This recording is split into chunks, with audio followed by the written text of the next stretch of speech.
This is your place for all things Detroit Red Wings and all things Chicago Blackhawks.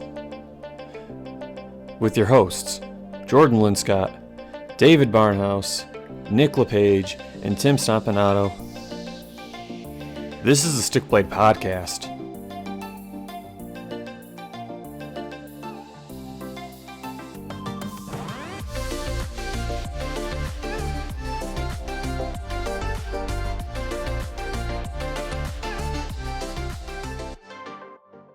Good evening, ladies and gentlemen, and welcome to another edition of the Stick Blade Podcast. It is your place for all things Detroit Red Wings and Chicago Blackhawks news, and also news around the NHL. Tonight, we're going to have a little bit of a show right before the 2022 NHL All-Star Game happens. If you aren't familiar with how the NHL works, basically in February, right at the start usually, there's this All-Star Game that happens, and right afterwards, basically the teams all take 2 or 3 weeks in February off. This year, just because of like the COVID game postponements, it's going to be kind of different. So it's a break, but it's not a break. So I don't know. It's an unofficial break. But anyway, I'm your host for tonight, Jordan Linscott, and for my co-hosts, David Barnhouse, Tim Stompanato, and Nick LePage. Everybody, welcome to the show. We're going to walk through our show's topics tonight for you all.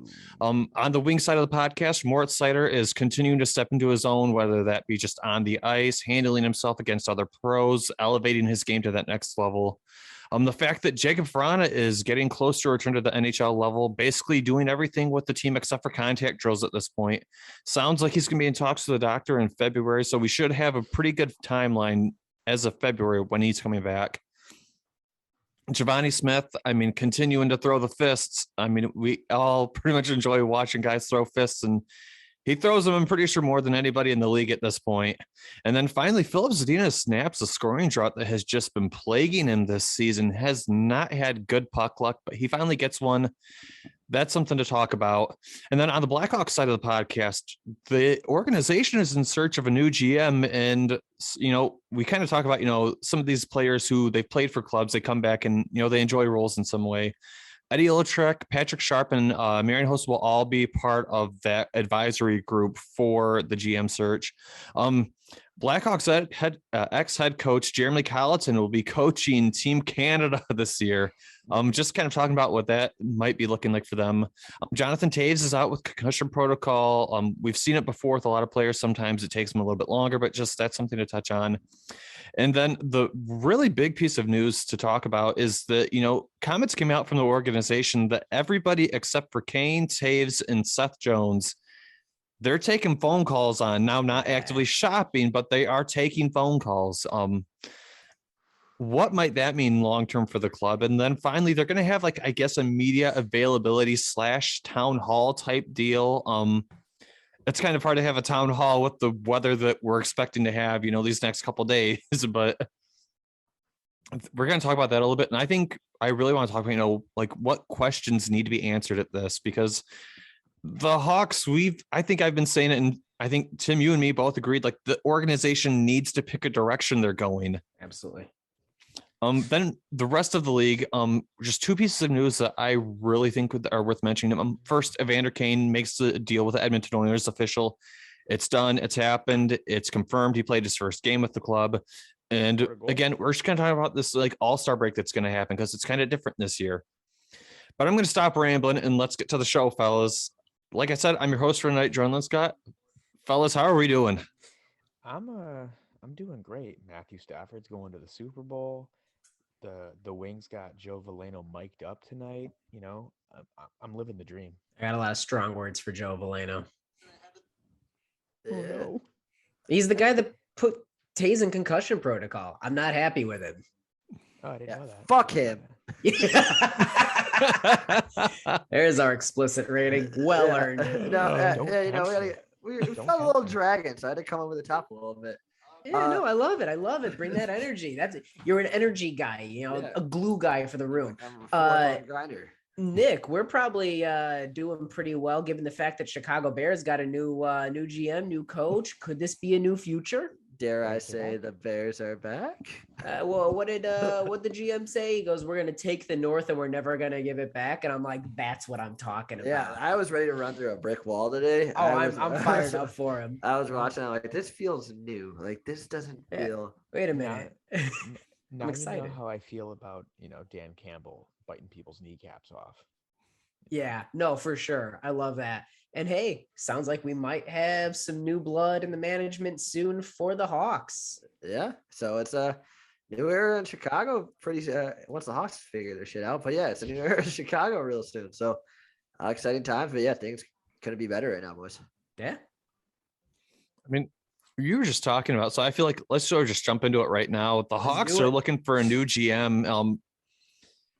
The organization has Eddie Olczyk, Patrick Sharp, and Marian Hossa, all part of this advisory group looking for a new GM.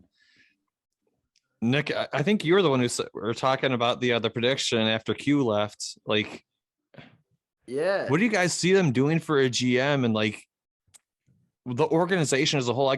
This kind of, I guess, ties into the whole town hall they're going to have. But what sort of GM do you think that they're going to bring in? Do you think they're going to bring in a guy who knows how to coordinate rebuilds and make rebuilds happen? Or do you think they're going to bring in a guy who you kind of expect to continuously push you into that playoff picture? Yeah. So, I'll start with the obvious first. Yeah.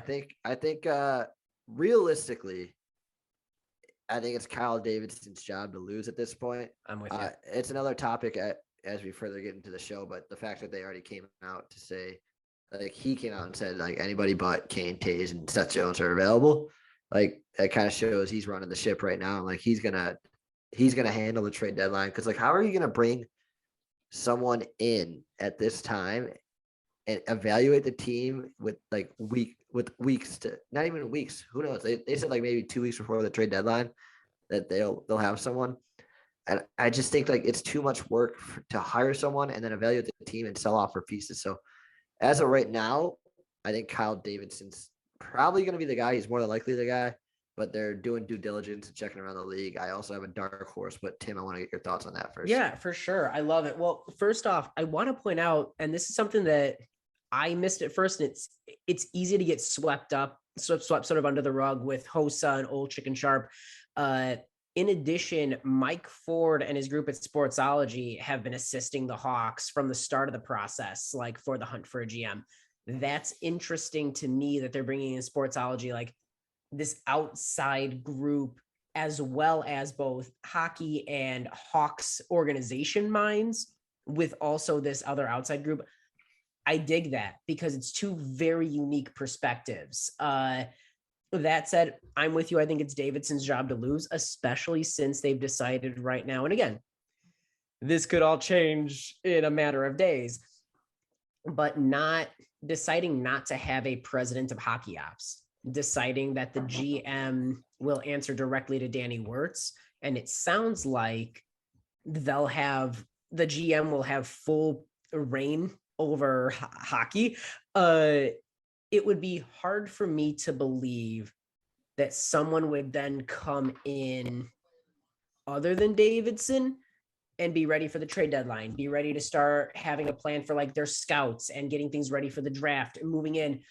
Davidson, I think, because Jordan, you made a great point about, do we want a GM that's good for a rebuild? Do we want a GM that's good for contending? If the Hawks are smart, they're looking for a GM that can do both. They're looking for a GM that can see how we can rebuild and get back up there, but also maintain. You don't want somebody that, okay, we did the rebuild, we got to the top. Now what? Davidson has done a good job so far, I think, of blending the eye test and analytics. He's not married to one or the other. And that's where the future is. I don't trust a lot of hardcore analytics as well, that, the eye test for me always wins, but to have both and to have a GM that can understand cap management, can understand some of these analytics side of things on top of listening to Hockey Insight. I don't know. He makes sense to me. I'm curious to see if this group will also find an assistant GM or another hockey hockey role that won't be above the GM, but maybe is a lateral move or directly some sort of consulting or advisory role. That's what I could see coming out of this. Yeah, it's a really good time to get creative, especially, I mean, if they do elect to go with Davidson, he's going to need help. Like this is it's a first time 100%. role. He's taking over a team that really has no identity at all right now. But what I'm glad to see, like, so it's very noticeable, obviously, with their advisory committee, or who's the consultants, essentially with Marian Hossa, Patrick Sharp, and Eddie Olczyk. What do they all have in common? They're all former players of the Chicago Blackhawks. Yep, they're all Hawks. Mm-hmm. They know what the Blackhawks players want. I mean, Eddie Olczyk, even from a fan standpoint, knows what the Blackhawks want. Like he's a Hawks fan as well. So you get these other insights, like you get to know what the players want. Like this is, I mean, not to compare it to a different sport, but this is what Bears Twitter was doing. Like former Bears players were talking about all. Oh God, yeah. It's like, why don't we get input from the players? Well, guess what the Hawks are doing? They got 3 times Stanley Cup. 3 full icons. Yeah. Yeah. So I like what they're doing with the committee. I think, they're very smart hockey minds as well. Like Sharpie is an assistant coach at University of Vermont. And Hossa obviously is just a hockey nut, and Olczyk just. I see Hossa coaching someday. I really do. I thought Olczyk, or not Olczyk. He's not already. Yeah, I mean, I thought he's gonna be a coach or front office one day. So this is a good start. But yeah, I like what they're doing with this committee because it's getting the players' input and the fan input. I'm curious to hear you talk about your dark horse candidate because I know who it is, and I'm so curious to hear the pitch and your thoughts. All right, so I mean, should I just dive right into it then? I'll pretend to be Marian Hossa. I'll listen to this. All right, sell it to David Barnhouse Hossa. So, ooh, I like the ring of that. November 6th, 2018. Oh, he's painting a picture. Does that date stick in your mind at all, Tim, or any of you guys? Yeah. Tim, stick in your mind at all? November 6th, 2018. Is that? Wait a minute. I know what he's talking about. I don't. Something else also happened November 6th, 2021. I'm gonna be so angry. 3 years to the day. Brought in Jeremy Colliton. They fired Quenneville, brought in Colliton. Okay, cool. That day, I went on the longest Twitter rant about how we should be firing. In 2018, I was like, we should be firing Quenneville. He was given this shit roster and expected to do well with them, and he was 500. And I was banging on the drum. I'm like, fire Bowman, fire Bowman, fire Bowman.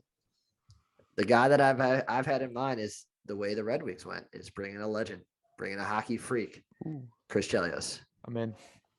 I think Chris Chelios has been around the game for so long, not just as a player, but he's also within the Blackhawks organization. He's kind of a guy that oversees as an ambassador. He's played in so many different. He's played in different leagues. He's played on different organizations. He's played in different conferences. Played in the AHL.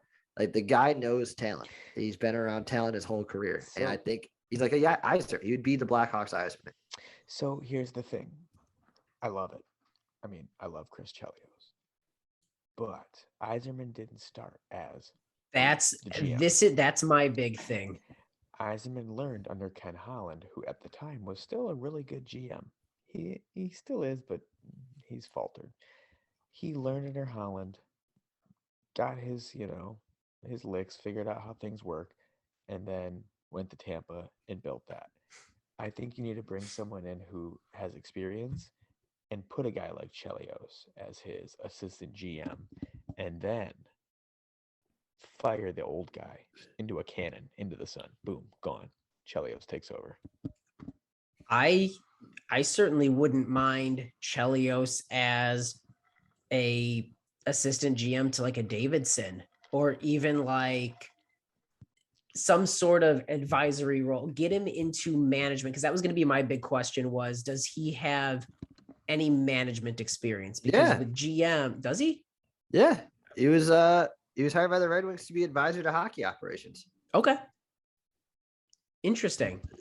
So I guess I just worry about like the negotiating side of things and the contract side and the cap side of things on top of just the hockey side, if that makes sense. So that's where, like, I'm not saying it's happening this year. Maybe you just give Kyle Davidson the interim tag for the rest of the year. Be like, hey, bringing in fresh blood. Like this is Davidson's show this year. We'll bring in fresh blood during the off season, and then we'll address where we're going to go from there. I think, but yeah, I think a guy like Chelios, he's had front office experiences. He's been in the rumor mill for years now. Like, hey, this is a guy that we can see step into the organization. But I don't know. I just think like it's a perfect fit. The guy knows Chicago. Like he's Chicago tough. He wants that Chicago winning atmosphere again.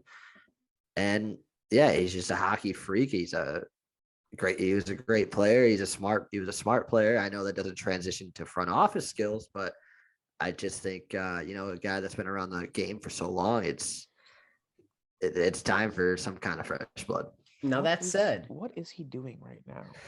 He's technically just for us, right? Yeah, I think he's in like some other minor role. Yeah, I just looked it up. I can't find the exact role. I want to pitch this: president or vice president of hockey ops, Chris Chelios. I'm fine with that. I want him in the front office. I'm all for having him in the front office. I get nervous with the GM role specifically for the negotiation and contract side of things, just because that's a whole different beast and you need a blend of both. But I love him. I love the idea of him in hockey ops. I will say he's a little polarizing to the Chicago fan base. I know it's taken a lot of people a long time, even with him coming back into the Chicago fold, to like let go of some, you know how Chicago fans are. We hold a grudge. But again, I think that he's a great move. I think that the people of Chicago would continue to warm up and get back in. I think a lot of people already have. I love the idea of him in hockey ops. I really do.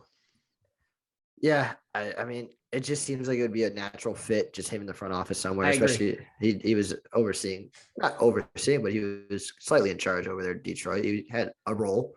So, but yeah, I mean, there's also plenty of external candidates that are going to have to be interviewed, which maybe you have guys that I'm not even thinking of right now. I'm sure there's tons of dark horses. Yeah, I've seen Kevin Weeks thrown around a little bit. Yeah, he's a brilliant hockey mind. Yeah, I'd be cool with Kevin Weeks. So I'm going to trust the 6 Stanley Cups combined between those three. Yeah, exactly. And let's say they're smarter than me and know what they're doing more than I do. So, but yeah, I think Chelios is a dark horse for this. I'm not saying it's a lock, but I think in the end, it's going to be Kyle Davidson, who is at least going to be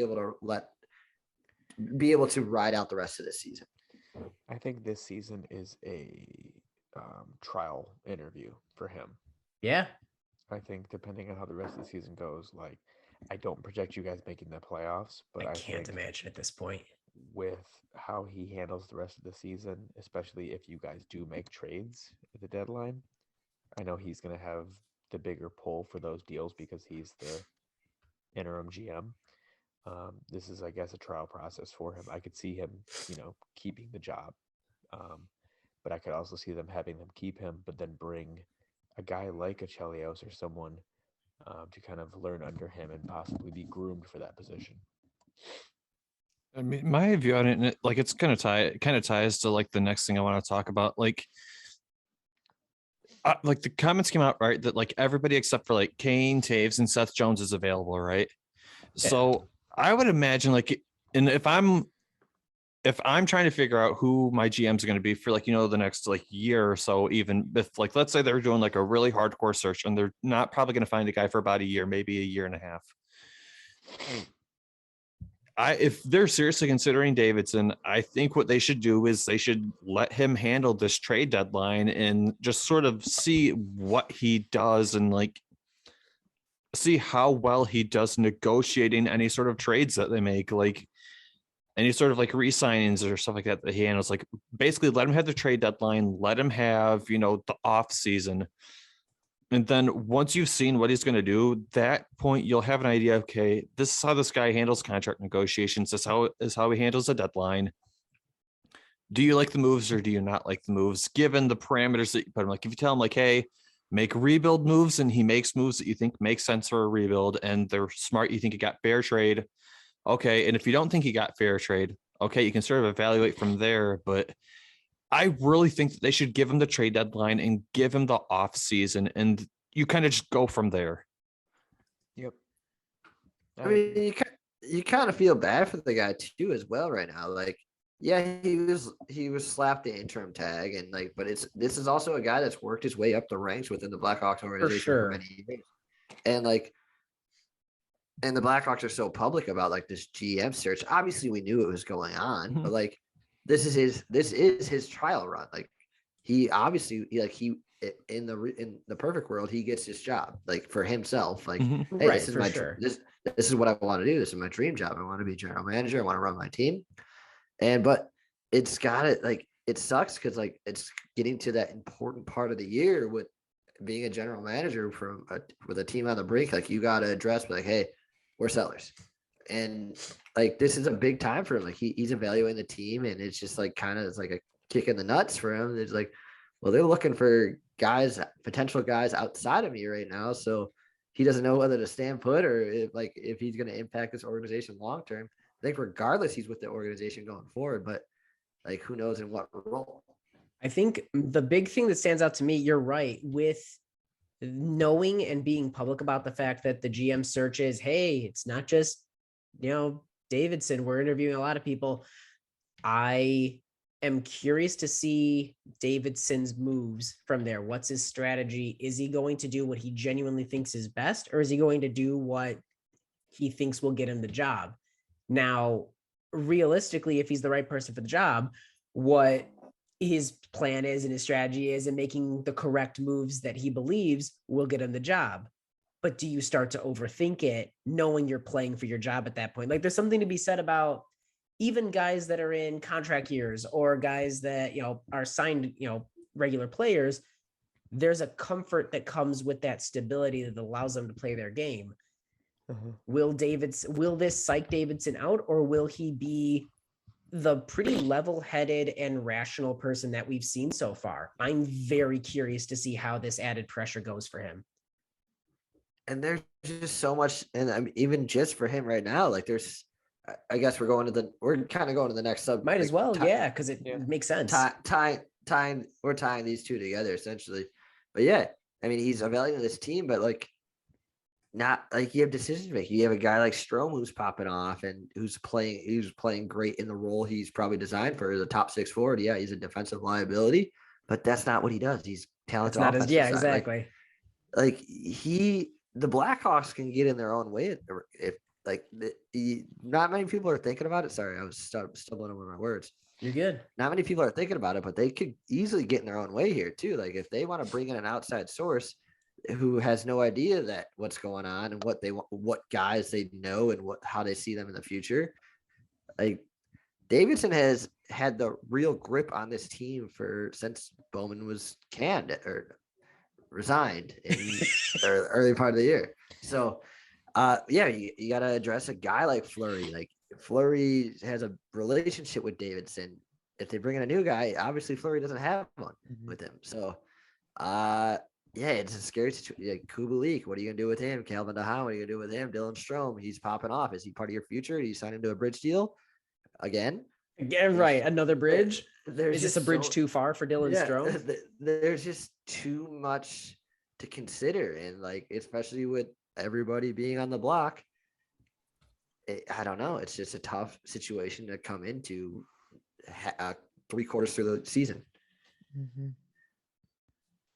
I mean, so obviously the comments are out there that everybody except for Kane, Toews, and Seth Jones is on, like, they're taking phone calls. Now, obviously, none of us are sitting in the front office having these discussions about whether the team's going to try to compete for the next 3 or 4 years or whatever. But I really got to ask, and like, I feel like this is one of the questions that should be asked at the media availability / town hall thing coming up. I mean, you don't always like really actively shop your superstars, but that being said, like, should the Hawks be looking to get a king's ransom for, a guy like Alex DeBrincat, who, if they really do plan to tear it down, you can get real rebuild assets for him. Here's the thing. Again, you made a good distinction between everybody's available except for Kane, Toews, and Jones. it's not the same as we're shopping these people. Alex DeBrincat is not being shopped. I cannot imagine that. I cannot imagine any world where that is the case. However, what does available mean? Is available a king's ransom? Is available 2 first rounds, a top end prospect, and a roster player? Off the top of my head, could that be something? Maybe. Everyone's available for the right price, except for the people that have no trade clauses, or you just signed to an 8-year deal. Sure. There's no way that they are actively shopping or pursuing shopping DeBrincat, and I doubt they're doing it for Doc. I doubt they're doing it for even Mitchell or Bodan, people that they've given more time, which is another thing I like about Davidson, that he's not rushing people to try and save his job, but that's another story. Okay. Yes, I think that if DeBrincat is available, it should be nothing less than a king's ransom. DeBrincat is a superstar in this league at this point. He's one of the top goal scorers. Like, it is crazy to think of anything less than a king's ransom for DeBrincat. From an outsider's perspective, being a Red Wings fan, I agree with what you're saying. This is not a tear it down, fire sale, everything must go mentality. What I think it sounds like is, because you guys are nowhere near where we were a few years ago, bottom, just. Oh, for sure. We were selling our prized assets, our Tatars, our Nyquists, our Mrazeks, all these people. What I think it sounds like is, we're not making the playoffs. We don't have an identity. We have, like we said, these 3 players that are pretty locked in. Like, we can't deal those contracts away. We are willing to hear what you have to offer. Right. If it's something we like for a DeBrincat, which would be a hefty price tag, or a Doc, which would be a pretty decent price tag, we'll listen to it. We're not going to say, Doc, get your Doc. Who wants a Doc? Come get your Docs. Who wants a Doc? So yeah, this isn't a tear it down. This is we're trying to figure things out. We're willing to listen to what you have to offer. Yeah. And I think that's the right position for them to be in, realistically. I think if they're smart, maybe they quietly shop Kubalik. I don't see that as that's a person that I don't see being a part of the future of this team. That's a person that I don't see being a part of an identity that they're putting together, that they could still get something for, other than letting him walk and not qualifying him again. That person makes sense. He reminds me of a Tatar Nyquist type thing, where we're like, they're great, but they're not what we have going forward. 100%. You know, Kubalik, I think Dahan should be moved at the deadline. He's like the ideal trade deadline candidate. You know, stable defenseman that can shore up a defense, especially if there's an injury or something like that. Last year of a deal. Awesome. Move Dahan.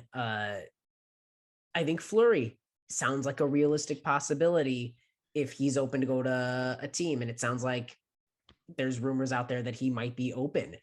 Strome, I'm still tied on. I'm really, really torn on Strome, just because, and I know Mark Lazarus has written articles about this. The Hawks don't get better by trading him. At this point, I can't see us getting more than a third for Strome, even if he continues to like do what he does best, because people sort of know what he is. Mm-hmm. But that said, when he's put in the position to succeed and do his thing, he is generating offense for us. And I don't think the potential of a 3rd round pick won't necessarily be Dylan Strome. I don't think we get better with losing him.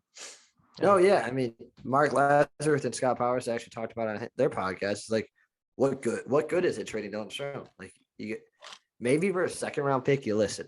Yeah, for sure. Like, if you get it, but like anything, a 4th round flyer, absolutely not. Like, there's no guarantee. That's what I want for Ryan Carpenter.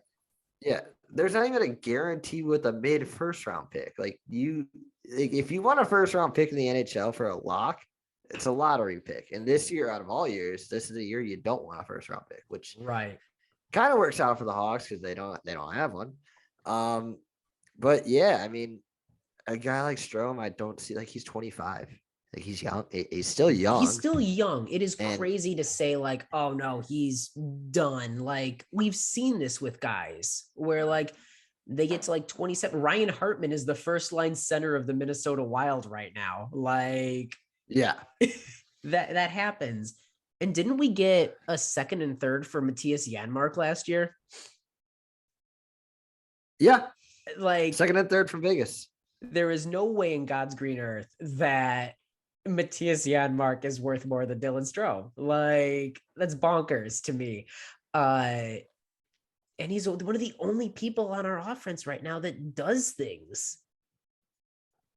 And his faceoffs have gotten phenomenal, right? Yeah, he's like 57% of the dot, which is best on the team. Awesome.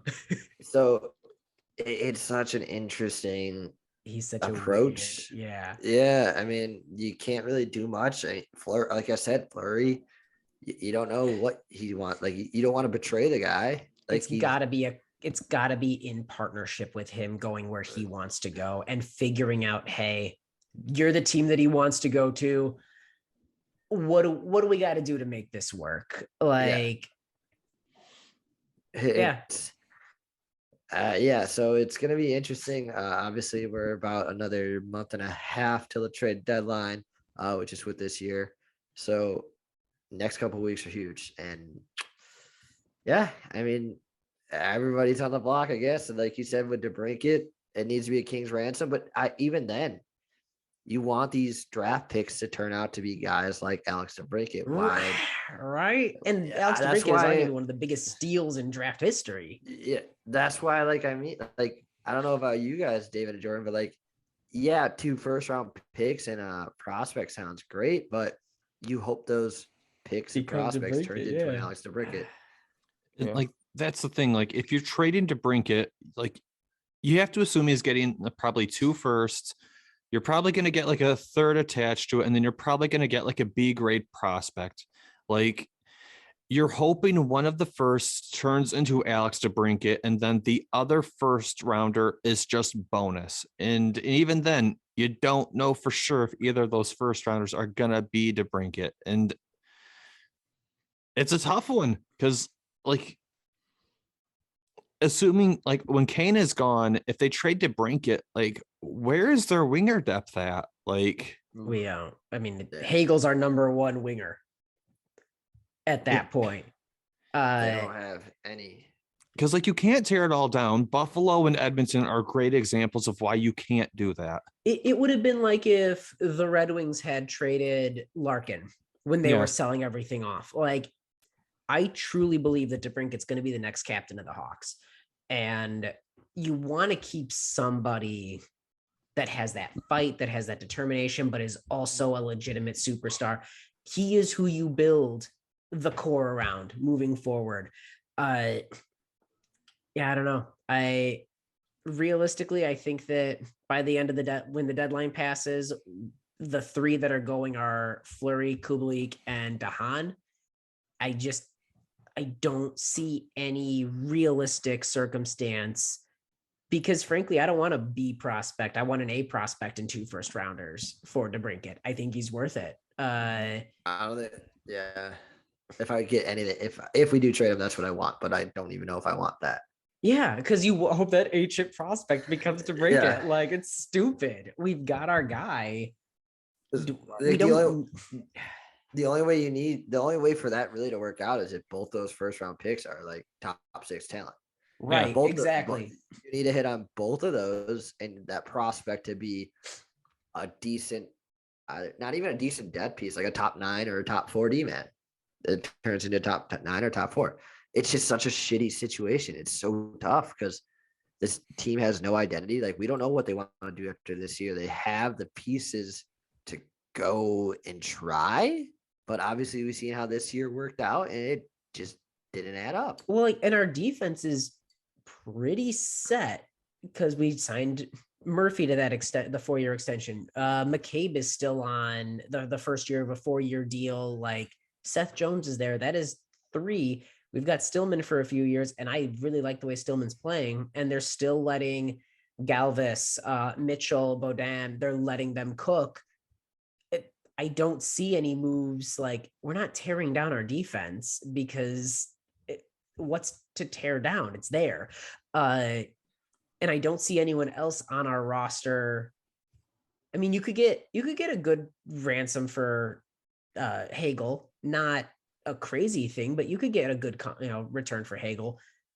But Hagel is our identity. Like, you would be getting rid of any of the guys that are worth anything, and there's not many.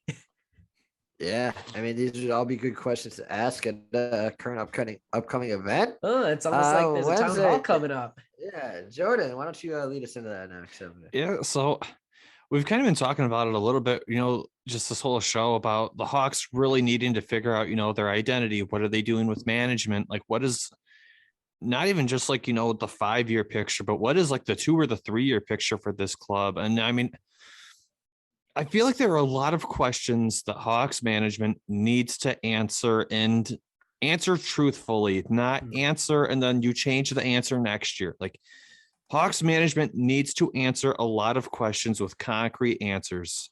And I think there are a lot of them that they need to answer. If I was in the media, or if I was at this town hall asking questions, my first 2 questions to management would be, first, how many more years are they planning to push for the playoffs? Because I think, if I'm being honest, the Hawks are starting to run on fumes trying to get into the playoffs. And then the second question is, if they're not going to make the playoffs this year, are they going to try to do another retooling in the off season like they did this season? Or are they planning on finally embracing a rebuild / retool? And if so, to what extent? Like, the team I really think needs to set an identity, and management needs to embrace that.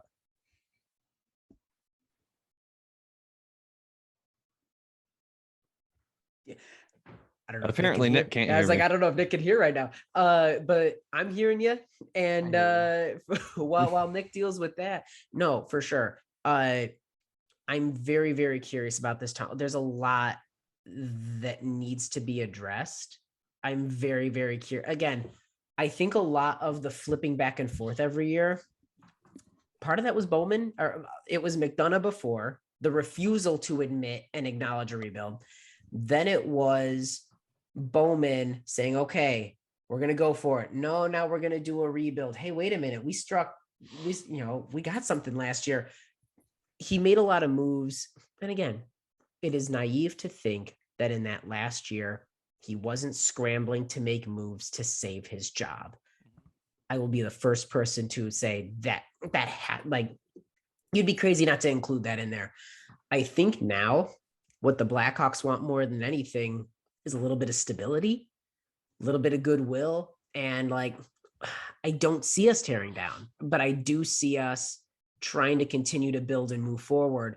I think the one truth is there's no way that if the Hawks leadership in Rocky in Wirtz, in Danny Wirtz, in Faulkner, like the whole upper management group, it would be crazy to assume that they're going to be able to slide through this town hall without getting the hard questions. What are you doing in light of the Kyle Beach scandal? What are the Kyle Beach incident? What are you going to be doing to move forward with this? How can you build that goodwill? I think it's going to be just as much about the organization and the culture of the organization, as well as the identity of the team. I think it's going to be, especially if a lot of fans don't go because of and it's just the media, I think it's going to be a very difficult reckoning of questions for both the organization and the team. And I'm very excited about what that's going to provide. Yeah, it's going to be cool. I mean, I'm not sure cool is the right way to word it, but it's nice that, we actually get to hear from Rocky because it's been since last time we heard from him. I'm sorry, my audio cut out for a little bit. I'm not sure if you brought this up. Last time we heard from him was the bubble and said, hey, John McDonough's job is safe. And then see ya. So yeah, we've heard from Danny obviously during the Kyle Beach incident. That we're going to hear from Rocky. There's going to be a lot of tough questions asked because hey, this is ownership. Like, yeah, Danny is ownership, but he's also just the president. And so you get to hear from Dev Man, Rocky Wirtz himself. So excited. All these tough, difficult questions. I mean, there's so many different directions. Like the Hawks. I mean, yeah, it's a minor story, but the Hawks broadcasting team, like who's going to be there? Like we've seen a bunch of tryouts. Yup. The direction of the team obviously is the biggest one that's going to be brought up. What they're changing in their organization to be better, to handle things better. Like there's just so much that's going to be answered. Maybe why was McDonough fired? Yeah, there's going to be whether it's going to be unanswered or answered or just like open ended. I'm intrigued, and it's different for the Hawks to do this kind of town hall, and I hope they get asked the tough questions, and they don't kind of defer or stretch the truth a little bit or whatever you want to call it, because I think I think this is what it's all about, is to actually address everything kind of head on. Danny Wirtz, from the beginning of his tenure here, has been ushering in an era of transparency that we never saw with the Hawks. And even with, again, I know and I hate calling it the Kyle Beach incident because Kyle Beach was not the incident. Aldridge was the incident, but I forget that guy's name sometimes.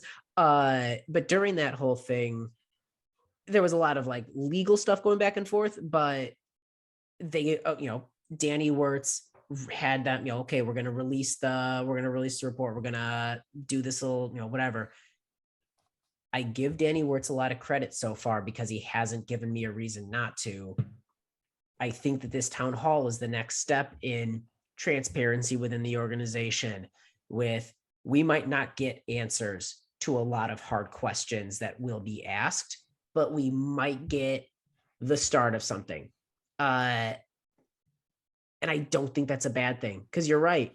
Shaping this organization, I think they're all connected, and it'd be crazy not to, the culture of the Blackhawks organization, the identity of the team, the direction of the team, the broadcasting, all of that is tied to who are we and who do we want to be and what is our voice? What is our message? And I think that is all currently being shaped. And that town hall is going to provide us such a cool picture of seeing not only where we're at, but maybe seeing what they don't have answers to yet, or maybe what they're still in the process of figuring out. Like, we're watching it happen in real time, and we're going to get transparency, whether that is good or bad.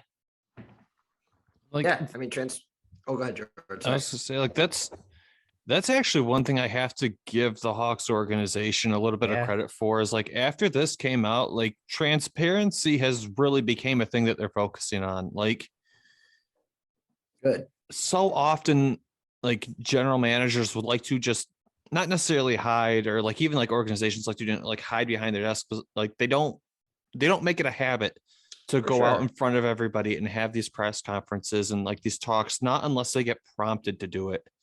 And I like that the Hawks are going out and just doing this, not because they have to, but because it's the thing to do. Well, yeah, I mean, it's kind of a changing of the guard in the NHL for so long. It's been, like, it's been simple-minded answers, or broad answers, I should say, like around the league, just like injury, even if you want to go injury reports, upper body, lower body, like you never knew what was wrong with someone. And then, I guess kind of the Rangers with like announcing a rebuild, that was kind of new. And then the Ducks with firing Bob Murray. Yeah. Or relieving Bob Murray, I guess is the correct term. Yeah, so we could enter. Yeah, but like it's kind of a changing of the guard. Like the NHL was so I don't want to say secretive, but they were so like tight-lipped, I guess. And this is kind of nice. So maybe we're gonna see more organizations do this and like actually address their fans, address the media, and hopefully the Hawks are straight up and like they answer the bell, and that's kind of all we want to see. So yeah, it's kind of nice because like it's. The NHL needs to be more open. Like they've been so tight-lipped for so long. It's nice to see a little bit of a change. So, and that's how change happens, when there's a little more transparency. Yep, that transparency is the key word there. I mean, the fans aren't stupid. No, exactly. And now they're losing fans. Yeah, and fans are questioning, like, we want to know more, like, especially with the Kyle Beach stuff that came out. Like, this is the time for them to be like, all right, we're going to lay it all out on the table, and don't shy away from questions that you feel are tough, Yep. because you're going to lose more fans. Just take a breath and do your best. Get it out of the way. I mean, that's a bad way to put it, but like, answer the question. The only way out is through. Yeah. Yeah. Getting out of the way is a bad way. Yeah. Like you got to answer the bell. You have to. Yeah. And that's what both on the ice, off the ice. And this is when it's time to answer. I do want to say right now, just a quick pause. The Blackhawks have now made the Vancouver game 2-1. Connor Murphy has scored a goal, so we are only one goal behind right now. Filip Zadina scored, but they took it off because it was a kicking motion. Make the kicking motion legal. But I mean, speaking of transparency, Jordan, I think it's the last subject of the Hawks. Jonatan Toews. Yeah, Jonatan Toews, he is officially out right now for concussion protocol, and this actually happened as a result of the Wings Hawks game. Just a really nasty smack. That's obviously like a freak accident. Like most players don't plan to give other players concussions. No, for sure. It's not a great hit, honestly. But you're right. He wasn't. I don't think it was malicious by any means. It was just not a great hit that sent him into the boards, and it went head first into the board. It's just a weird hit. But yeah, this is like, I don't have an exact number, but this is like his 9th concussion. I mean, like, is Toews done after like this contract is up? Like, Nick, I think we're both on the same page with that. I think I would be surprised if he doesn't retire at the end of his contract. The more concussions you get, the worse long-term effects. Like, it's just like a punch card. You keep punching, and eventually it's not a free sandwich at the end. It's really CTE. And yeah, because that's what people say. Like, my fiance was just explaining with me. She's like, okay, I've had a concussion, and the doctor's like, and this was years ago, and she's like, no, I've had a concussion, and the doctor's like, well, this is minor, and it's the second one. The second one is the one you watch out for. And that I paused for a second. I go, how many concussions has Jonatan Toews had? Like, if it's the second one you worry about, what he's had a history of it. I mean, look at him, Crosby, some of these other ones. I think that he has to retire. And to add on to that, like, oh, it's the second one, or it's this one. The scary part is, years ago, no one was really looking for it. Like, I've had, I think, maybe one, I know for sure, that was diagnosed, maybe two. But what about all the years when they weren't really, paying attention to concussion? Right. When I sledded headfirst into a tree, or when I did this, or when I did that, like, it's scary to think about, like, how many more someone like a hockey player could have, especially Toews, who I think is he my age? My old? Yeah, he's 33. So yeah, he's my age. He played at a time as a kid probably where they weren't really paying as much attention to it too. I'm sure. Again, I've had plenty of friends. I played soccer for a few years. Like, I had friends in college that played a lot of soccer. Like, people who are like, yep, got a concussion. There it is. Probably should take care of that. And it's like, everyone sort of circles around. It's like, hey, are you like this? You should probably stop. Hockey, professional sports is one of those things where it's like, oh, okay, could be a week, could be end of your career. Nobody's really sure. Cool, you're back out on the ice. Like, but Jonathan, how many more lives does Jonatan Toews have with this? That's what I worry about. Well, the thing is, like, he doesn't have anything to play for anymore at this point either. And not like in terms of like, he doesn't want to play, but it's like, what does he have left to prove? He doesn't have anything to prove. He's won 3 Stanley Cups. He's been the captain of an NHL squad. He's won a Conn Smythe trophy. He's made his millions of dollars. Like, at this point, he's got no real reason to keep playing the game. Like, he's got his awards. He's got his accolades. He's got his money. He's got his legacy. Like, but you know what? Andrew Shaw talked about life after hockey. I don't know if Taves feels like he has life after hockey. I don't think. Yeah, he doesn't have kids. Yeah, I don't think he's married. I don't think he's got kids. I know he's passionate about, certain. He's an advocate for certain things. But hockey for a lot of these guys, it's not just Taves. It's so many hockey players and sports players in general. What's next? What is post hockey for these guys? Shaw was like, hey, I've had time to step back. I've seen what life after hockey is. If I have to, I'm ready for it. And when he got that next concussion, he said, that's it. I'm done. I'm ready. Even Patrick Kane has been like, hey, I'm not staying as late because I've got something to go home to. Like, obviously not to say that you need a family, or something like that to have, but you need to have what's next, and you need to be comfortable enough with what's next to be able to leave something behind that has been your entire life. Yep. That's terrifying. Yeah. So, I mean, very different. Hawks or Derek King straight up with that injury report. So, yeah, obviously, I think we're pretty much lockstep. We do think potentially Toews is on the last contract of his career right now. Scary to think about, but it sucks that this happened kind of when he was playing the best hockey of his season. Right. He's in like the swing now. Yeah. It's so And fun. I used to take another break. So I just hope he's okay. As a human being, always concussions. That's all I care about. Is concussions and brain injuries are the most terrifying thing in the world to me. You just hope he's okay. To make it a little bit lighter. Yeah. We were just talking about a guy who potentially might be leaving and sort of like being at the end of his career. Let's go ahead and transfer this over to the Red Wings side and talk about a player who's really just starting his career, Moritz Seider. Fucking unreal. Is it our weekly time to talk about how great Moritz Seider is? So averaging close to 23 minutes a game. 23 minutes a game. It's amazing. As a rookie, his production has not slowed down since he started the season. He's smacking around people like Sidney Crosby and Jake Gensel on the regular, plays all specialty teams. How much more of a stud can this kid be? Because he's only going to get better. He has been just fantastic to watch. Like, he has hit the ice running. Like, he's great.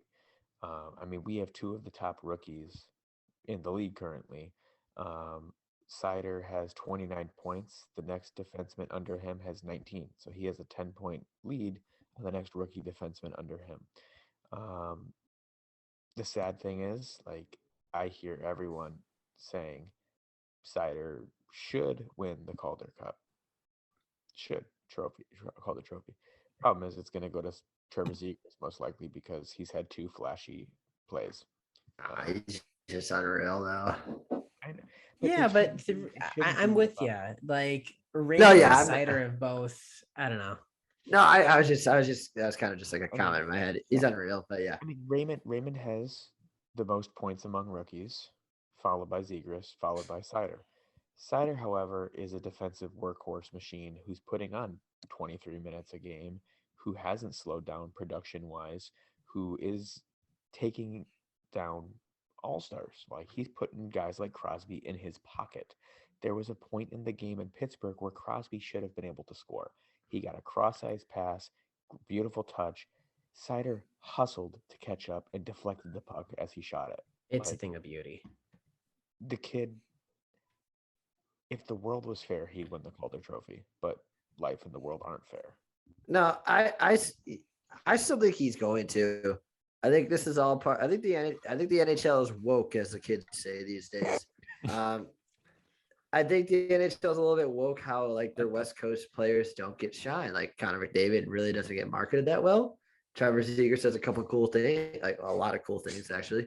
But he does some cool things. It's good to get his name in the bell. And I think Moritz Seider, especially with being an Eastern Conference team, and with the Detroit Red Wings, an original six team, I think he does end up taking the Calder Trophy this season. And unless he cools off dramatically, I think he's going to be the winner of the Calder Trophy by a close race.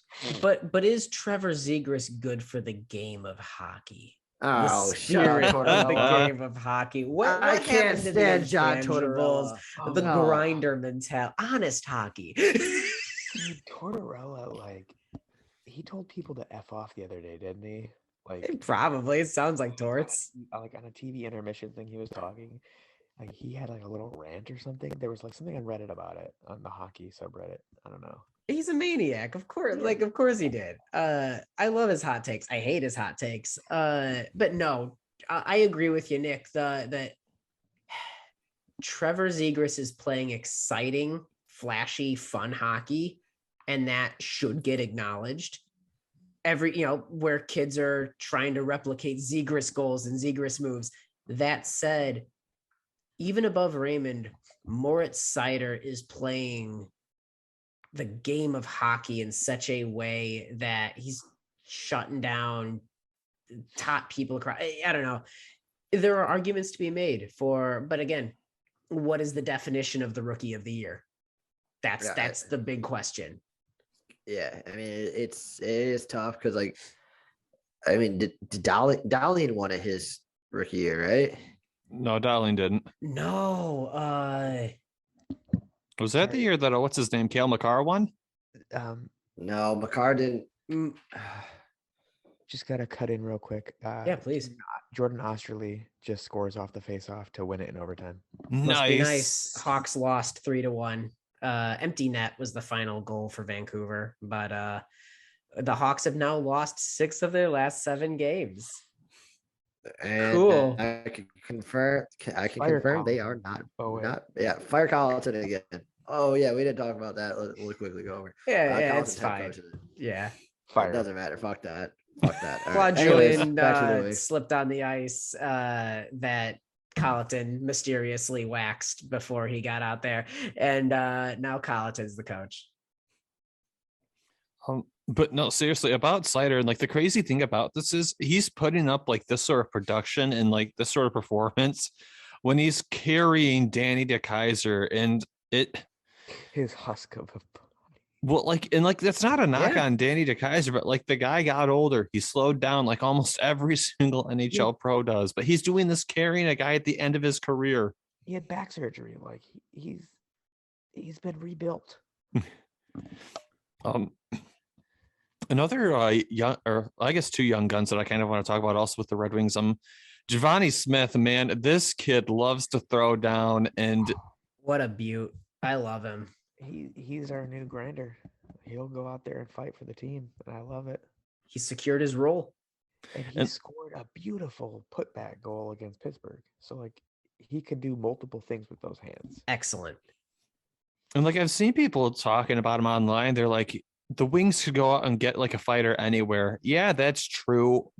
But at the same time, Givani Smith is probably going to be playing like a bottom 6 role. He's going to probably get you anywhere from 5 to maybe 8 goals a season. And he's going to cost you like $1 million a year. It's fun to have a guy like that on your roster. It's basically Luke Witkowski, except younger and bigger. Yeah. He's your Ryan Reeves. Like, He's a physical guy that's not going to give a shit. He's your Ryan Reeves. People are intimidated by him. It's a good player to have. Oh, absolutely. I love Ryan Reeves, and I think every team should have a Ryan Reeves.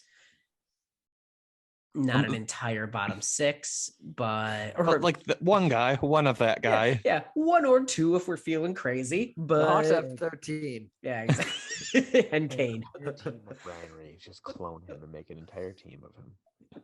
I would watch that in a heartbeat, to be entirely honest. The other young Wings player, though, Filip Zadina finally broke his scoring drought. Well, not scoring drought, his goal drought, I should say, this week. I don't know why he has been so snake bitten this season, because like you can watch him play and you can see the chances are there. He's generating the chances, but he's just not been converting. And it was finally nice to see him get one. Like, yeah, it was a power play goal, but you know what? I'm glad to see him finally break the drought, because you know what? Sometimes that gets you after a while. You know, you hear the phrase, the guy's gripping the stick because he's trying too hard. I feel like that's kind of the situation he's been in. Like he's had chances, just can't convert for whatever reason. Yeah, I mean, great to see him finally get one. And like you said, he's had the chances, and a lot of the chances he's had, it's the goalie making just a remarkable save. Yeah. Like just a hair bit more, it'd be in. And it is as sad as it sounds, that can affect you. You'll be like, man, Oh God, yeah. I can't get it. Even though you're playing the best of your ability and you're converting other people, like he's gotten plenty of assists. He's helped driving plays. His defensive game is great. But for a guy who was billed as a sniper, who is supposed to be this pure sniper, I'm going to fill your net with pucks, kind of guy, it's mentally draining. And he only has 5 goals this season, which we know he's better than that. And yeah, it just sucks. It happens to players. Like they get into a rut, and his rut really probably isn't like because he's not doing well enough or he's not doing this, he's doing that. A lot of it's just goalie's making a great save, and it's just unfair that he couldn't get it in. Yeah. Oh, go ahead, Jordan. Sorry. I was just like, the thing is, like, people are freaking out about like this scoring drought going on right now. Those are the Facebook trolls. They don't understand anything. But like a lot of players, like, I mean, I would really consider this Filip Zadina's real sophomore year. A lot of players have down years in their second or third year at the NHL level. Dylan Larkin is a great example of one.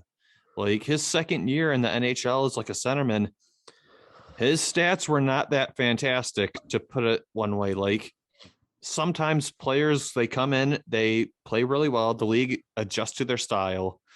They struggle. They learn a different element of the game, and then they look back to what you expect them to be. This might be what is happening to Filip Zadina. Yeah, I mean, analytics wise, it just doesn't really add up. Like it's like how did it go from that to that? I think yeah, it's kind of just luck of the draw. I mean, and it's good to see him break his kind of scoring drought. It's kind of like in baseball, like, and when it comes to baseball, like it doesn't matter how you get on base. Like you bunt for a single, you might have broke your slump. So yeah, it's a power play goal, but and that's what he was also brought into the Red Wings to score power play goals. So well, I mean, and he also hasn't historically this year been put in the best position to succeed. And I don't know, there's a lot to be said about the fact that he's still finding ways to be engaged and help the team see success, even with a scoring slump, and in the positions that he's being used in. But again, it's people on the Hawks talk about it all the time, where it's like, yeah, you don't score for a couple of games, and then you don't score for a couple more games, and you're like, oh, I guess I'm not good anymore. It gets in guys' heads. It wouldn't surprise me if maybe Zadina takes off a little bit now, gets a little of that newfound confidence, gets back into, maybe lights a fire. Yeah, I mean, he set up Larkin for his goal tonight, so I love it. He gets on the score sheet, just not in the goal column as often as we would like, but they'll come. I mean, like you said too, Jordan, like this is numbers wise, games wise, this is technically his sophomore year. Like amount of games played, it's like his second full like NHL slate of games. I mean, just to compare a guy who also struggled his second year, Nathan MacKinnon had 38 points in his second year after having a 63-point Calendar Trophy winner. Like it gives Zadina time. I know I am a hypocrite for being not out, but like concerned about Kirby Dach, but like Zadina is gonna be a great player. Just there's a lot of injuries going on with the Red Wings. There's a lot going against him right now, and he's still making the best of it. He's still developing chances. So for sure. I mean, maybe it's next year, but he's gonna take off here real soon. I mean, at least he's not Jordan Osterley. That was Jordan Osterley's first goal since January 22nd, 2021. That's a former Blackhawks legend, Jordan Osterley. Yeah, and also in his defense, he's a defenseman. But yikes, that's a slump. Is he a defenseman? Yeah, Osterley's a defenseman. Okay, he was really far up on that faceoff. That's why. That's what he does. That's actually pretty in line. It's like a very, very, very. Well, actually, no. As a wing. he's a poor man's Eric Gustafson. And Eric Gustafson's a poor man's offensive defenseman. Eric Gustafson's a bankrupt Eric Carlson. Yeah, it's perfect. We saw Eric and got excited. The last piece of news I want to talk about, Jakub Vrana and Troy Stetcher are officially practicing with the club full time, and they're doing everything except for contact drills. So basically, when it comes to play setups, when it comes to exercises like shooting, stuff like that, they're doing all of that stuff except for the contact drills. Everything that I've read basically sounds like Jakub Vrana is going to be talking to a doctor in February. I don't remember what the timeline is on Stetcher, but I know Vrana is going to be talking to a doctor. I believe it's early February. So we should have an idea when he's coming back after that. This is going to be a great injection back into the lineup. You've got him basically being a true top six forward, going into a Detroit forward group that already has actually looked pretty decent this season. I don't think the forward group has really been the reason they've been losing any of their games. No, not at all. It's just been bad defensive play and just all that.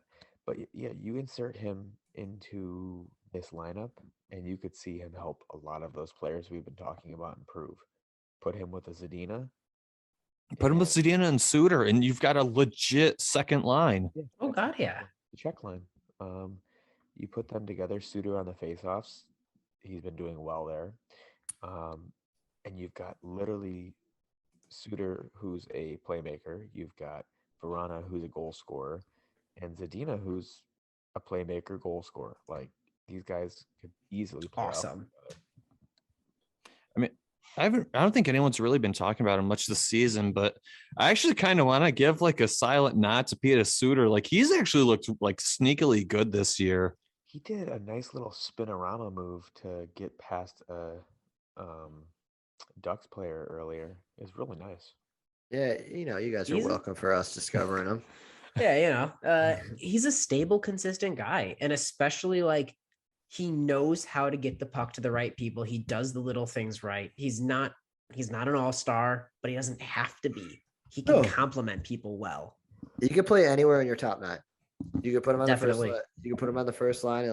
He'll make it work. He's not like a stud, but he'll be a. He centered Kane and DeBrincat. Yeah, exactly. He made it work no matter where he was. So, yeah, you guys got a good one in Peter Suter, and very jealous. I'm very jealous that we could use him probably this year. Tell you what. No. I'm gonna shut you down right there. Are you talking to break it right now? We're gonna re-sign him from his contract that we just released him from, and we'll give you just an applicator. Hey, well, in Captain Cater's defense, He's going to the Olympics. exactly. You released him so they could go to the Olympics. Yes. It wouldn't surprise me if you signed him back to. Because the Olympics is gonna have no NHL players, so that he's my time to shine. You might have Kyle Davidson's ears ringing. He hears another fourth line grinder. He's all over that. Did you say energy guy with intangibles? I'm only gonna show him the 2 games in the 2009 Stanley Cup against the Penguins where he scored 2 goals both games. That's a little too much flash there, David. Yeah. We want guys that play the game the right way. David, we already traded our first round pick next year. Yeah, what do you want from me? 2027 first rounder for him. Done deal. That year doesn't exist anyways. That year's never coming. It's not real. Jordan, speaking of, actually, I don't even know how to transition. What's going on in the rest of the league? Shoot, well, I mean, Applicator was like an acquisition who wasn't an acquisition. We can talk about another like a big acquisition. I don't know if we can call it a big acquisition, but an interesting acquisition, I would say. This 7 times in like 10 seconds. I know. That's a record. I love it. But So tell us about this acquisition. Evander Kane ended up going to the Edmonton Oilers. It was a rumor that was circulating for the past 2 weeks or so. It finally happens. They had a media conference talking to him. He actually had a conversation with somebody at TSN, and it was sort of like a sit down talking about some of like the stuff that had been going on with him behind the scenes that had been talked about. Like the gambling problems, for example, or like the locker room problems that people had been talking about. I'll be the first to admit I liked the fact that, he opened up in this one-on-one interview. And the thing I liked about this interview that he was on was it wasn't cut. You got to see the full conversation. He got to completely give his side of the story, which I liked. I hope that the league starts doing more stuff with this. I like actually having, character Definitely. and personality to my players. It's kind of actually fun to watch. But Evander Kane went to the Oilers. It sounds like the Oilers are a fan of what he's going to add to the lineup. And the thing is, what do you have? He had a goal his first game with McDavid, right? Yes. Yep. Put money on it. Yeah, he hit the over. Yeah, he bet his anytime goal scorer in the over in that game. I'll be the first to admit, I still don't think this is the move that fixes the Edmonton Oilers. I think they should have spent this money and gotten a defenseman instead. But goalie. Yeah, they don't have a goalie. Realist Koskinen ain't it. No. I don't know. I want to believe in Evander Kane. I just don't see. There's never been an opportunity for growth, and there's never been necessarily even the need for growth and to address any of the concerns or issues. I hope he's made points that hey, the fans, all I ask is for the fans to keep an open mind. I have been involved in every community that I've been a part of. I love it. I love what he's saying. I love the interview. There is no reason not to assume that the mistakes of the past and the history of the struggling history that has been there will repeat itself, because nothing really seems to have been addressed. No. That's my thing. I hope it all works out. That's the problem, though. He hasn't shown that he's going to he didn't go get help. The Players Association has services to help players that deal with issues and depression, addiction, all those things. For sure. Nothing. He just got released from a contract, and a couple weeks later got signed to a new one. There's no reason to have to do any of the hard stuff. Yeah. I'm getting paid. Who cares? I'm gonna go snort a line of coke and do this or do that. Whoa. I'm just gonna get paid. I think he did say though that he's going to see a counselor. So okay. I do got to give him credit with that. Awesome. Thank you for bringing that. That's really great. But going to see one is different to me. I'm sorry. Going to therapy, getting help is something you need to do before you can just sign a new contract somewhere else. It would be I'm gambling or doing something at my job and they let me go. And instead of me being man, I really screwed up, I should really practice this better. Or I have a new job. He didn't do anything to work on himself. You can say, I'm going to go see a counselor. I'm seeing a counselor. But that's something you do before you get a new contract, in my opinion. And it is also hard because I don't know if we'll ever know all of it.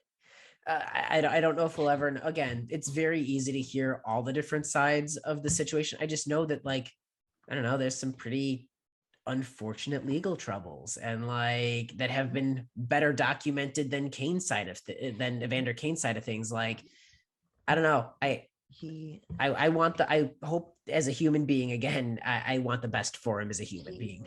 Me too. Oh, of course. To me, I think I made this comparison 2 weeks when we talked about it with John Jones, the UFC fighter. Yeah. John Yeah, Jones for sure. has always been doing stuff to get himself in trouble, like the cop car incident, this and that, and this and that. And nothing ever really changed. He just kept getting new fights. Yeah. They never stripped him of the title, if I remember. I don't remember for sure. But I hope Evander Kane gets help. I hope this changes things. But I don't agree with him just getting a new contract before the help and the healing begins. And it's because they're desperate.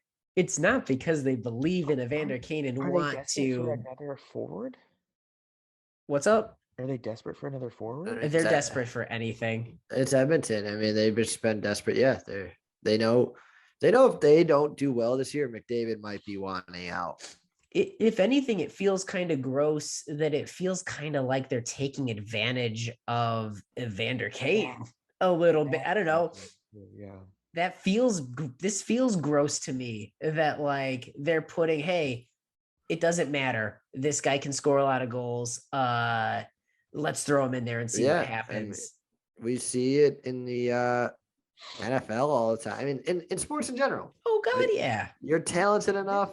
We don't care what happens to you. Yeah, frankly. not calling Evander Kane a bad person, but we've seen he's dealt with it. He has his issues. We know that.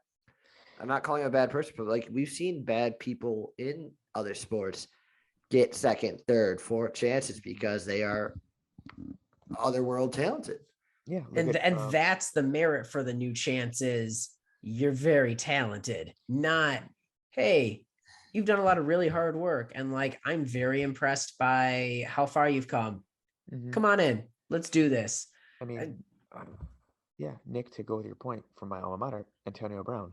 Yeah. Like, he's had a lot of issues lately, and teams just keep signing him. Like, he walked off the field and did jumping jacks at the New York Jets end zone, but you can guarantee he's gonna have a contract with some team. And he's another one that like something is wrong. If the league, these leagues are failing their players that they're not addressing when there is something clearly wrong. I don't know. That's my thing. Like, at least we talked about it last year with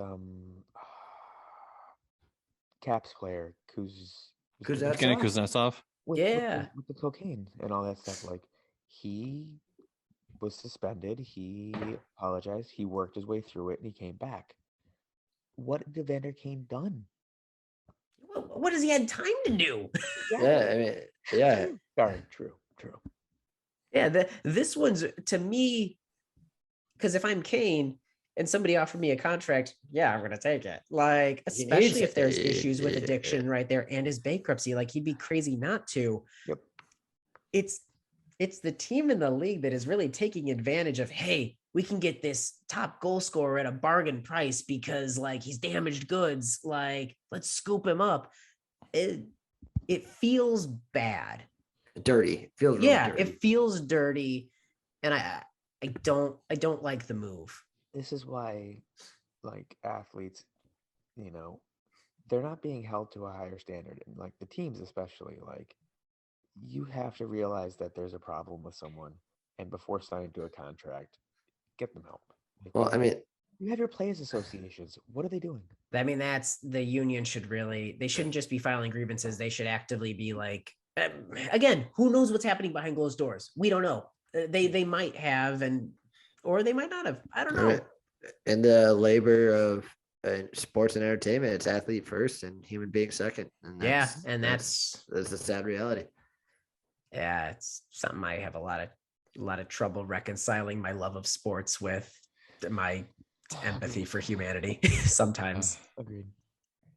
Jordan, what's uplifting? What do we have? There's got to be something. Tell us about a feel-good story. I'll tell you what's a feel-good story. The fact that the usual NHL All-Star break. Oh, thank God. We're actually going to get games during that break because the fact that the season has been so weird with the constant rescheduling of games. Like, I'll say it, I hate the All-Star break. I like the All-Star game. I like the All-Star competition. I hate that they basically put hockey on hold for almost all of February. I hate it. It's awful. It's this weird break in the middle of the season where you've got all these teams who've got momentum, who've got into a rhythm, and then you just say, nah, let's just go ahead and stop it. Let's not like have the teams playing anybody. We'll just break for a month. Let's completely get fans desynced from the schedule. Let's get fans away from the game for a month when they're deep in the season. I hate it usually. I'm thrilled that they're going to have games during these couple of weeks that we normally have a break. Yeah. I mean, listen, the All-Star game's fun. It's a lot of fun, and now that they've switched to 3-on-3, it provides a more competitive, because people are actually trying. But what a joy to also have hockey around it as well, real hockey around it as well. Yeah, the All-Star breaks does take too long, as Jordan said, but I do like what you're saying, like with the 3-on-3 and all this stuff, that they're evolving the All-Star game. Like it's completely different than what it was a few years ago. Oh my God, And yeah. it's fun. Like with the skills competitions, they're fun to watch. Like it's exciting. It's not like the Pro Bowl where no one gives a damn about. No, but nobody cares about. Nobody cared about the All-Star game when it was a 5-on-5 kind of thing. Because who's playing defense? Nobody. No, what's the point? Like with 3-on-3, it's like, hey, now I can show off my skill. Now I can like deke around this. Like it's much more. Let's dazzle each other, opposed to like playing some sort of real hockey. Yeah, and it's exciting because this year we can get the Connor McDavid versus Dylan Larkin speed skating, which I am legitimately excited about that.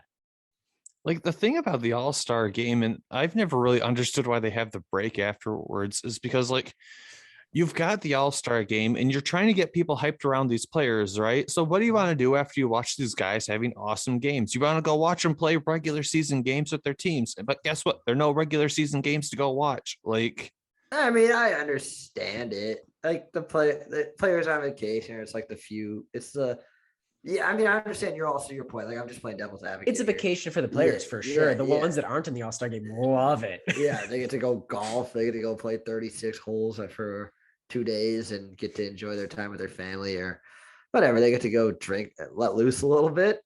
But no, yeah, obviously, Jordan, you make a good point. Like you watch like all these skilled players, like holy shit. Like especially for the new fans, like I want to watch hockey. Like I want to see what these guys are doing on a nightly basis. But yeah, then you got the other guys that aren't in the All-Star break. And it's like, all right, yeah, they do need a break. But this year there's no break. But yeah, that's kind of the league news. I mean, is this the point where we move to the flashback? Because last week was rivalry week, and I do want to talk about that game in Detroit because that was such a good game. Jordan, I'm looking at our comments.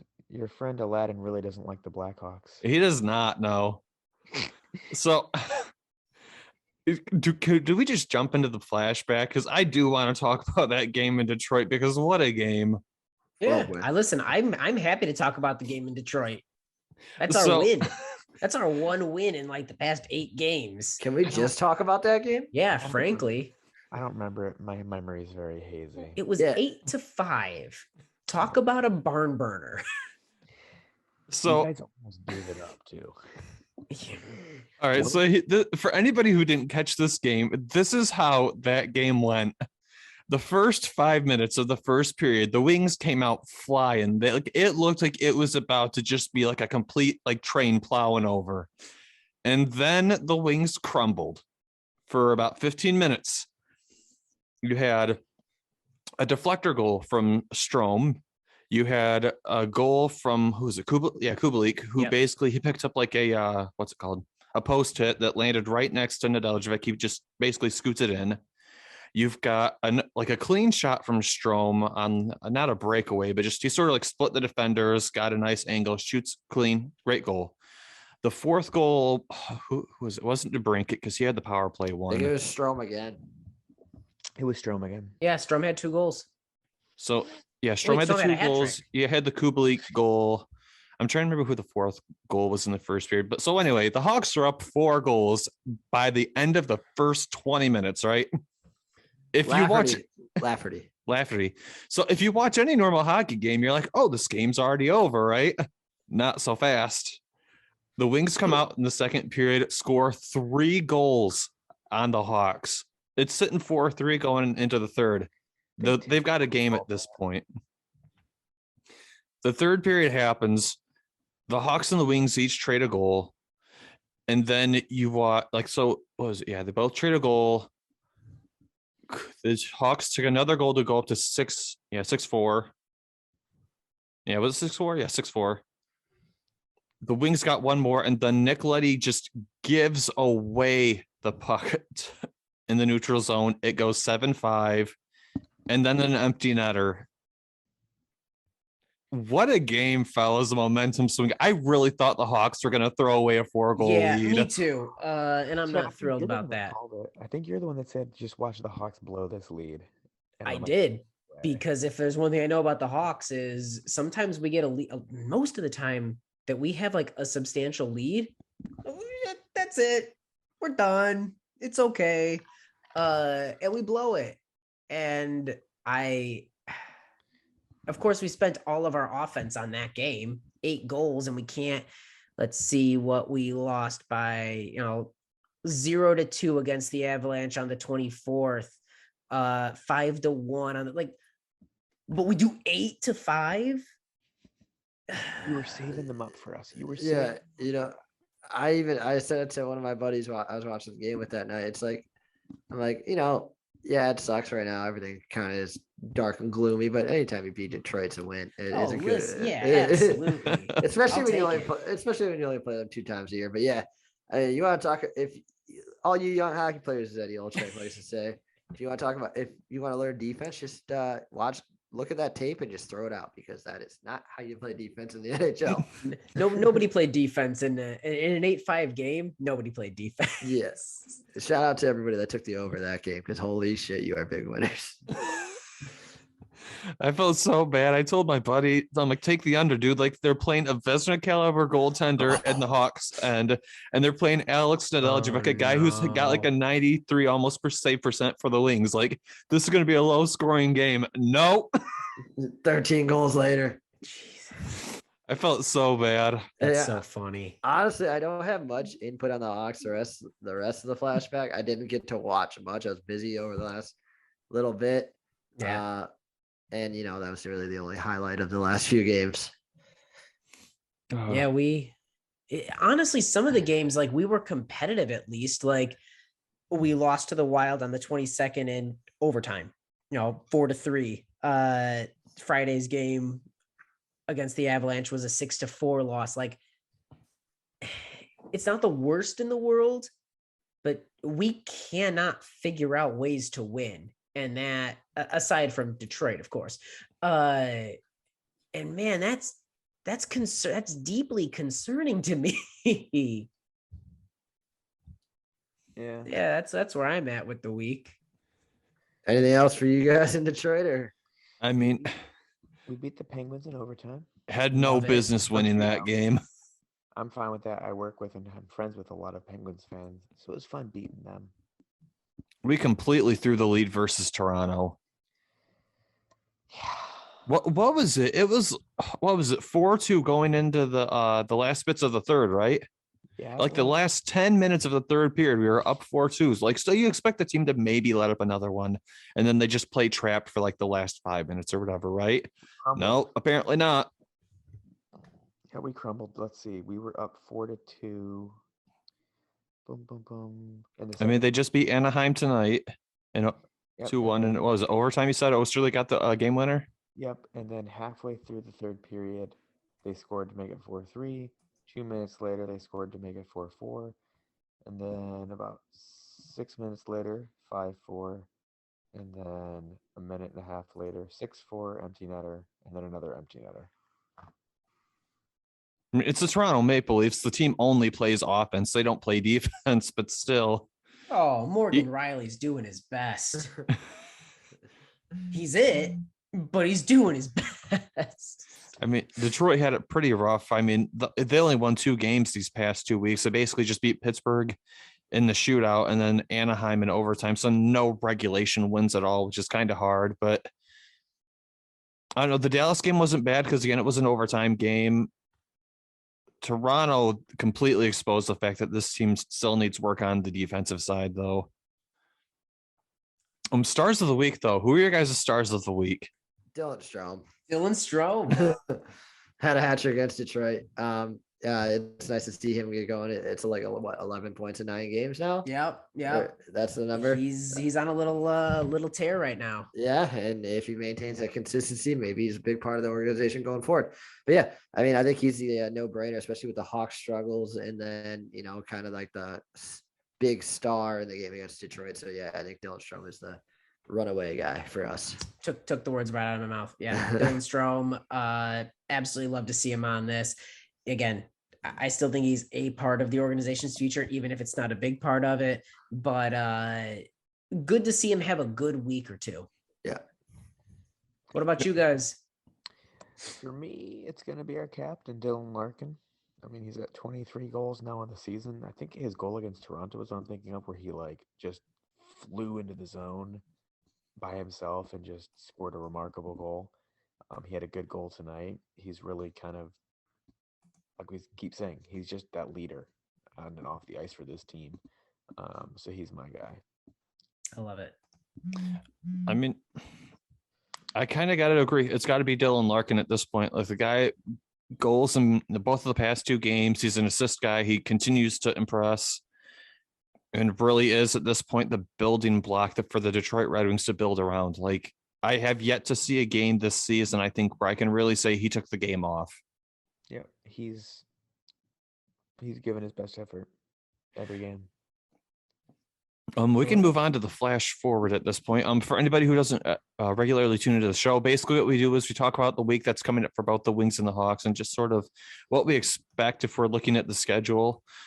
We're just talking about the Wings, so we'll go ahead and just talk about them right now. They only have one game coming up this week, and that's versus the LA Kings on Wednesday. LA's been such an interesting team because, like, they went from basically having nothing to having a very young group.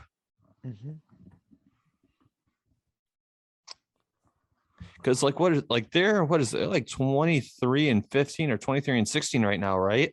23, 16, and 7. Yeah, it's like it was weird because like a couple seasons ago they were literally a bottom of the barrel team in the NHL. Like they got young really quick. Yeah, they just beat Pittsburgh last night 4-3. I mean, last time we played the Kings, we got absolutely pummeled. I have no reason to believe elsewise, so I'm predicting another regulation loss. I'm gonna, after watching us, just scoring that overtime winner, beating the Penguins over the weekend too, I'm gonna go win. Okay. I think we pull this one out. Hell yeah. Good for you. Someone has to be hopeful. Yeah, that's usually my job. I love to see it. I'm looking at the Hawks schedule. You guys only have one more game this week as well. You guys obviously just wrapped the Vancouver game. You guys play Minnesota on Wednesday. Sorry, I can't be the optimistic one this time around either. It's a loss, especially seeing the comments after this game, how like the Hawks are saying, like everybody was saying, like, yeah, we were flat and we don't know why. That doesn't really get. I've been scrolling through post-game comments, and every single one of them is just like, yeah, we're flat. But we don't have a reason. Yeah, that doesn't give me the boost of confidence, especially against the wagon that the Wild kind of are. So I'm going to say a loss, but it's a close loss. You know what? I'm looking back at our record with the Wild. The last 3 games that we've played to them, we lost the last one.